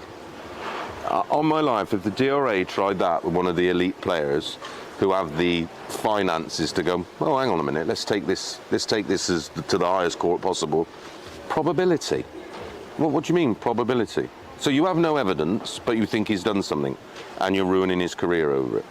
And that could be said for latents, unless they, in the world of law, most things don't even get past the Crown Prosecution Services, because if they don't think it's absolutely concrete, nailed on, you're going to be found guilty by a jury, it doesn't end up in court. So what are they doing? Probability. And why is it? Well, there's cases that are outstanding that, you know, these players. Listen, if they're guilty, then tough. But if you're not guilty, you're potentially ruining someone's life. Like Jack Main's career is ruined. Even if and I believe he's not guilty. Right? I've seen all the evidence. Right? There isn't a court in the world that would find him guilty because there's no evidence. Yet they found him guilty on probability. It's just all wrong. Who wants to go first? Do you want to go first if you want? A fucking probability, like, for fuck's sake. It's very difficult to. I tell you what, and I know it's balanced. It's very difficult to argue with certain points that both of them made. Like, I think Matt makes a really, really, really good point that if someone is caught doing something they shouldn't be, and they are doing it, and and we know that they've done it, and they're in the wrong, and they've cheated, or they've done something, they've manipulated something, then it is on them and not the organisation. And I truly, genuinely believe that the reason that we have seen an increase in people being caught is because we've got now better checks and balances in place that allow people to catch folk. I think that the reason we see a bit of a trend upwards in the amount of people is not because people are doing it more. It's because we've got better at catching them. As simple as that. But it's difficult to not complete. I mean, anyone surely with common sense agrees with Mace's point that you cannot in normal civilized society take someone's livelihood away from them and destroy their career and ability to put food on their table based on probability. I'll tell you how long that would last how long do you think that would last in an employment tribunal? Like, nothing to do with a legal court, like way beyond you get to and he uses the example and he's right, because it would never, CPSs and juries and things like that, and talking about probability, but probability doesn't work like with HR at work. If HR pull you in and say, we think you probably did something, we're going to dismiss you. Good luck defending that. I'd love to be dismissed for probability, because I tell you what, it'd be the biggest earner I ever had in my life. Imagine someone trying to talk their way through that. Like, it's an utter shambles, the length of time these things take. It's in an organisation that governs a sport the size of darts, with the commercial power that it has and the amount of money that is involved, where the lives of people, and when I say lives, I'm like, these are people with mortgages and kids and bills to pay and their council tax to pay. And if they've done something wrong and they've committed a crime, or they have brought the sport into disrepute, like, the evidence won't take fucking 9 months to look at. Like, this isn't an NSA, like, undercover operation where people have been bugging phones for 6 months and things. Either the evidence is there and you can find someone to have been guilty of something. And I swear to God, incompetent people could do it in a month. Competent people could do it in a fortnight. The length of time is completely unacceptable. Completely unacceptable. And then, after that length of time, to shrug your shoulders and say probability is bordering on, like, it's ridiculous, in my opinion. No, I'm happy to be proven wrong. No, I'm with you, and I agree with Mace. I was there that day. I don't think Jack did it at all. He was struggling with an eye injury. I just think it's ridiculous, and he's been on social media today and been quite active. And regardless now of even if his appeal had won, it's still been tarnished because mud sticks. Yeah, I've never met Jack. I've never met him. I don't know him, and I haven't, if I'm honest, taken the time to ask about and tried to find out what I possibly could about whatever he was accused of. But the fact that he's probably done something wrong isn't enough for me. Like, it's nowhere near enough. And that's the problem I have with it. It's not, and it demonstrates if a demonstration was needed that the DRA is not fit for purpose. Because look, you look at the size of the sport and how the sport is growing and how it is becoming more global. We're just talking about the huge success in North America, and we're looking at Asia for World Series events and getting Australia back on track. The sport needs a governing body that works, that functions, that people trust. And at the moment, I don't think anyone. The players certainly don't trust the processes. What the word? Do you know what? Do you know what's worse than being bad at something? Is being bad to the point where it becomes a joke. Yeah, the DRA are the butt of regular jokes. People have in jokes within darts where they take the piss as something taking as long as a DRA investigation. Like, and that, for me, you have less credibility because you're no longer even just not competent. You're also like an objective ridicule. You are the punchline of a joke, and like it's so frustrating. It's so frustrating that you are those involved surely must accept that they are not delivering what they are supposed to be for as that organisation. And there is a time where you have to be like the phrase I often use is you have to know when you run out of talent. It's quite a wise thing to do, and not everyone can do it, but you have to know when you run out of talent, and you have to know when like you're not able to do what is needed here. And you've either got to get someone to fucking teach you and show you, or put some systems and processes in place. I think it literally needs like some structure and organization and some standard operating procedures and some fucking KPIs and like any other organization in the world has to operate competently.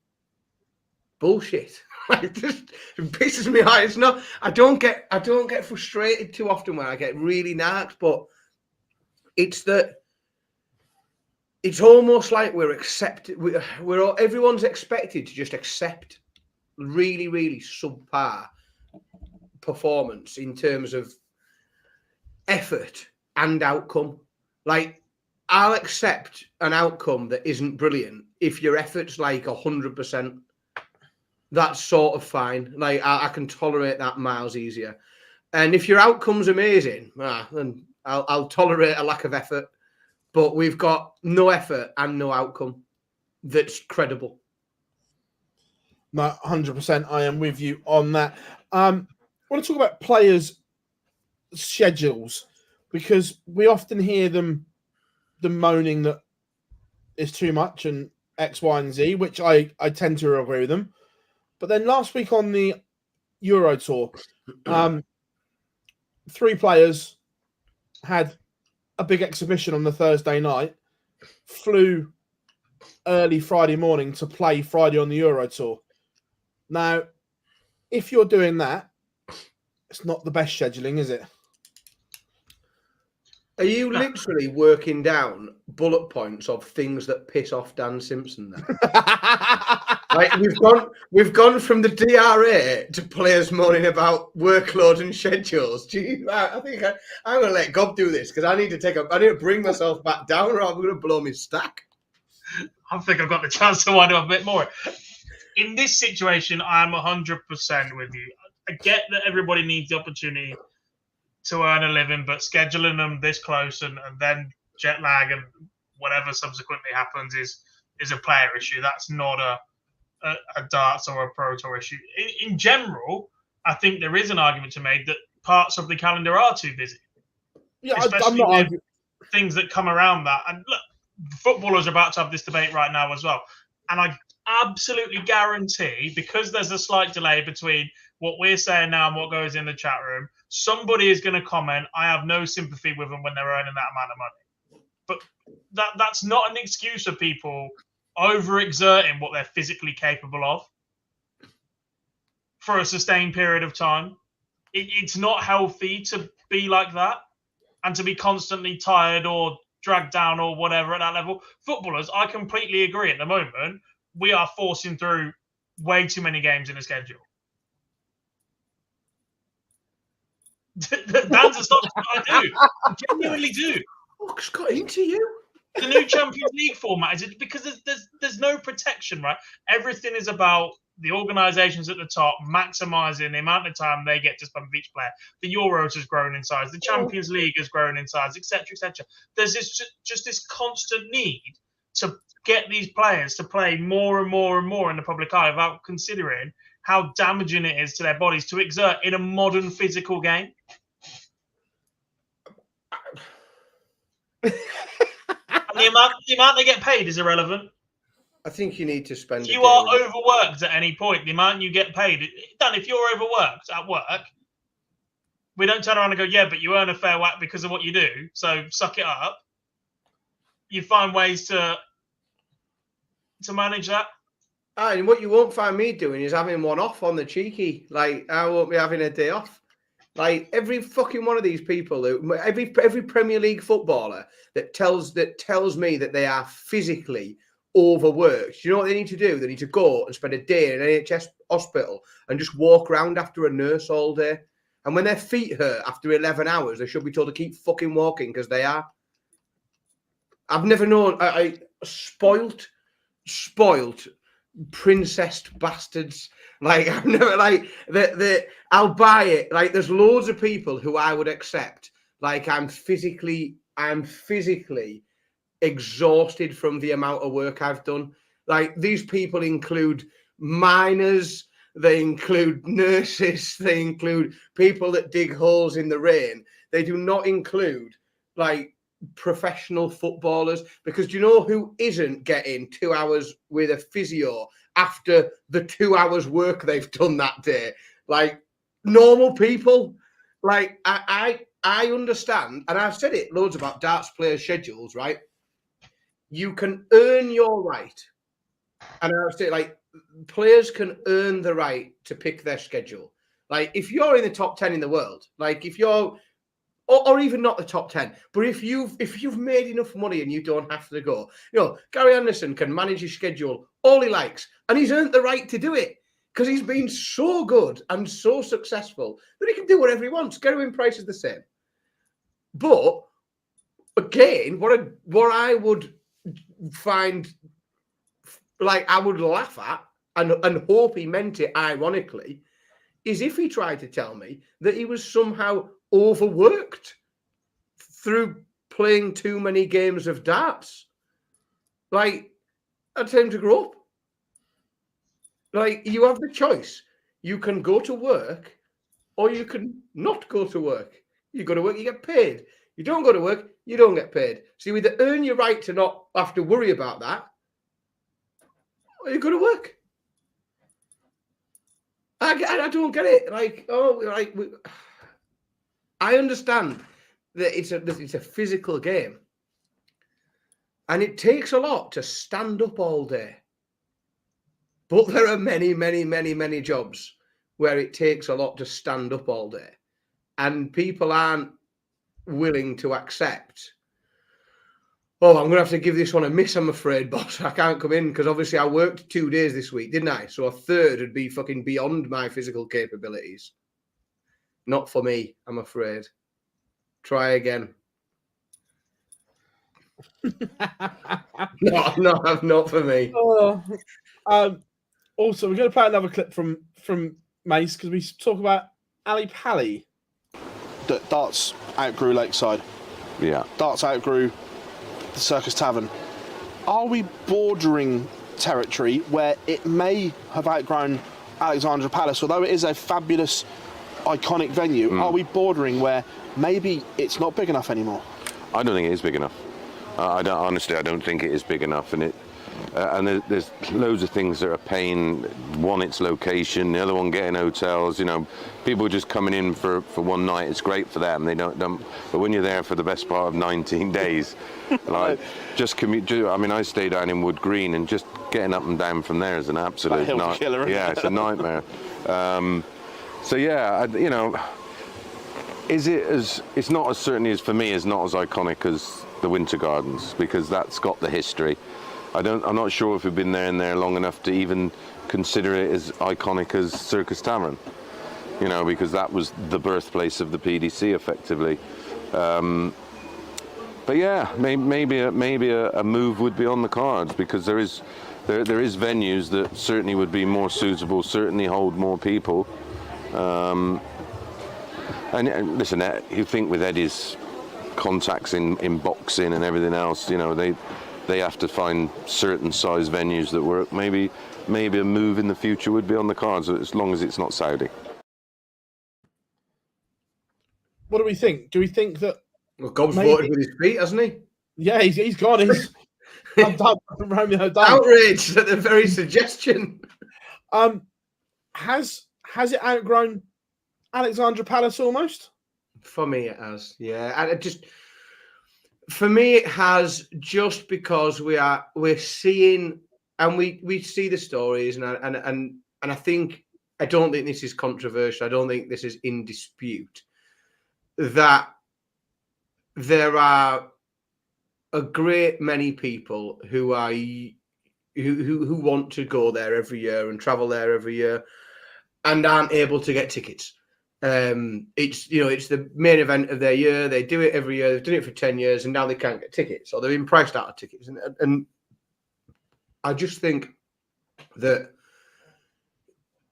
such good work has been done to grow darts, and this is the biggest event in darts, and it needs to become the biggest event in darts, or the biggest event that it needs to become the biggest event that darts can offer. That's where it needs to become, because it's the World Championships. It needs to be the biggest thing possible, and it's not at the minute. It's in a, let's be honest, a modest venue in terms of sporting World Championships. It's a modest venue, and what it doesn't allow not even casual fans. It doesn't allow its biggest and most loyal fans to guarantee that they can get a ticket. On top of the family area is pitiful. And I will have a little rant on the side as well, because I've not ranted enough tonight. We've got more PDC tickets. It's my only rant with the PDC, and I will keep going at it. We had more ticket price announcements this week, and we still haven't got a concession. Why do I have to pay full price to take my 9-year-old to the darts? It's unacceptable. Every other sport gives me some money off the kids. But yeah, it's a modest venue for what should be the biggest event that darts can possibly offer. What do you reckon, Gob? Has it outgrown the Palace? Not yet. It won't be too long, but not yet. I think the fact that you can't use the other room is a big issue for it. I think if you could have done that, we could have seen it there for the next 10 to 15 years. Clearly, they've reached an exceptional level of demand for tickets. But in terms of facilities, what they offer, the fan zone, and everything else that goes with it, it's perfect for the amount of people they put in there. The worry is that, again, we've had this discussion before. We had discussion when they first turned the building, and we might have discussion if they move. There has to be quite a severe amount of demand for tickets above and beyond what is available before they can make a decision to jump or move. Because what you then go to is from a 2,500, 3,000 room to a 5,000, 6,000 room. And suddenly your afternoon sessions midweek look shit again, especially if the next logical step for them is to go to 128, because there are going to be plenty more matches that we look at this World Championships if a lot more of the players come from international pathways. We've already had this discussion about how weak or how poor some of the matches are. And actually, if you look at the tournament average, etc., things like the Lakeside have had Ali Pali in the earlier rounds, because the quality of some of the players that are qualifying for the PDC World Championships is dropping off quite significantly. If you're opening that up to even more regions that have less experience in darts and less players along that pathway that will improve the standard of the tournament, then you put them in one of those sessions that would then be a Tuesday afternoon for 128 in a 6,000 seater stadium or arena, and you've got an issue for atmosphere. Not the way I'd do it. I tell you what I would do is I would use multiple venues.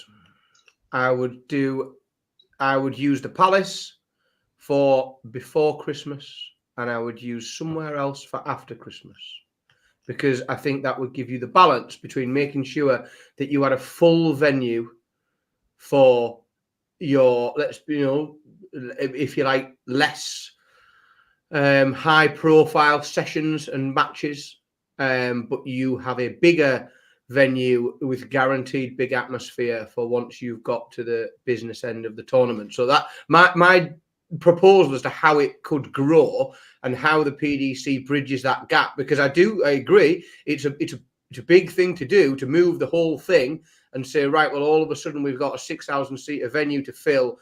And Gob and I, you and I went to a session a couple of years ago at the Palace, and whilst it was fun and we enjoyed it, you're probably not getting 6,000 people to go and watch that session, are you? No. But I think if you do a pre-Christmas and a post-Christmas venue. And I think that you can sell that in a way that you can almost that stage of the tournament, you almost qualify for, that next event. Oh no, that bigger, and it might be, and the PDC would have to work this out. It might be that at that stage in the tournament, you could make a bit of a feature of it, because you might be able to increase some of the prize money because you're selling more tickets if you get to that point. I think a pre-Christmas venue and a post-Christmas venue would be fun. My worry with that is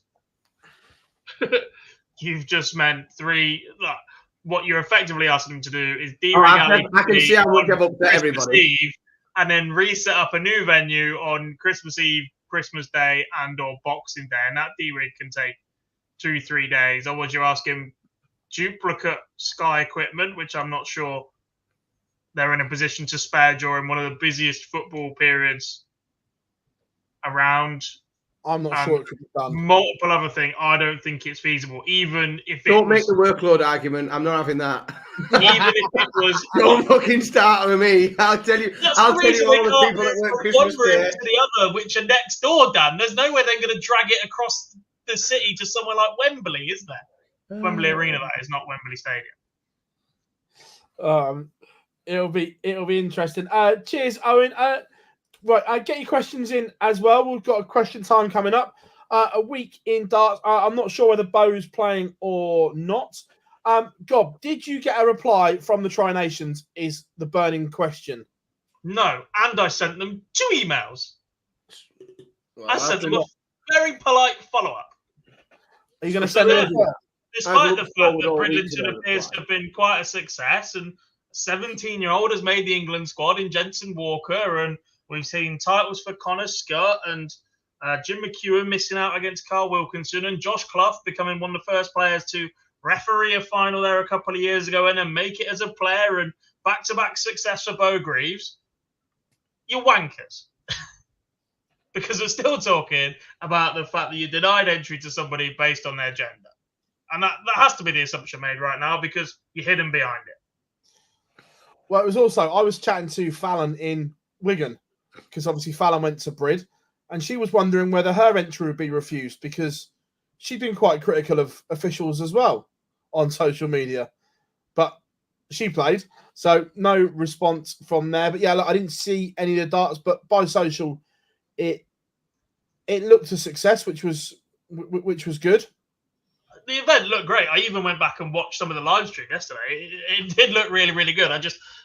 The organisers at that point denying that a couple of look, there's no way they weren't on that email address at any point over the last week or so during your tournament. I completely do not agree with that. We had an England darts member in the chat who allegedly had nothing to do with the tournament. It was Tri Nations, and then there's an England team qualifier held at one point. So England darts definitely had a bigger influence than the other two at that point. As an event, it did look fantastic. The fact it was on Dart Connect should be celebrated. Correct. Because it was easy to follow along over the weekend. Don't get it wrong, the way that some of the tournaments are run where they're slightly open, even if you reach the final stage and it's played the next day, is a little bit of a ball ache. And just games live not being separated by which sub-event within the tournament they are. You get mixed up by, Fallon's playing Dieter on board 27, and next door is Connor Scott, Jim McEwen on board 32. Like, they probably should be separated in the live bit by rounds and or tournament. Yeah. But yeah, the rest of it looked really, really good. I can't lie. It's good to see events on that side of the sport flourishing. I just still massive concerns over the people that are managing them. Agreed. Super Series, Andreas Harrison won the week, but the headlines was a young lad from the Northeast in Ryan Branley stole the show, and again another top talent coming out of the Northeast for a kid. It's what we like to see. More of that. This will very much be a young man's game in the very, very near future. There's an argument it's already getting that way, that some of the top players in the world now are 30 or under. Luke Humphreys, Luke Littler, etc. You've got the likes of Branley coming through. We've already seen Daniel Stevenson there, Jensen Walker, as I said, 17-year-old. beat out the rest of the field to qualify for an England spot. He's been to the finals before as well. You look at the likes of Henry Coates was in a semi-final this weekend in the British as well. He's 18, 19, was part of that JDC squad that was Littler, Bennett, Coates. Like, there's some ridiculous talent. There was JDC European finals this weekend. Archie Self, 14 years old, number 1 ranked on a JDC, had 112 average at one point. He's 2 years away from being allowed to play in the Super Series. He's winning vaults left, right, and centre at the minute. The kid is ridiculous, and you can't get him anywhere because he's not old enough. Like, this will very much be a young man's game in the future, or a young person's game in the future, because I'm still an advocate of an open game. And the British Open this weekend was contested by the European. I think Hannah Meek made the final. I think so, yeah. At the JDC. So, look, it's possible. You just need to be pushing these pathways from an early age so that boys and girls develop the same skills. Correct. Completely. I tell you what, it is absolutely flown by. We're already into Fergie time. Lots coming up on OD. I will return tomorrow and Wednesday for the Pro Tour streams, keeping you up to date with everything on the Pro Tour, whether you're at work, home, skiving, or just listening to us. Got interviews coming out this week with Devon, Tom Sykes, and I can't remember the other one. But we've got 3 interviews coming out this week, which will be good. Looking forward to them. Plenty coming up as well. So make sure you stay tuned. I don't think we've missed anything, which is always good. But if you haven't yet, make sure you like and subscribe to all online darts platforms: Facebook, Twitter, Instagram, TikTok, here on YouTube. Give us a thumbs up. We have got some membership options available as well, so check them out. But what a day it has been here on the Live Lounge. I've been Phil Bars, Jack Garwood, Dan Simpson. We are signing out. The Live Lounge returns next week, and we'll see you all very, very soon.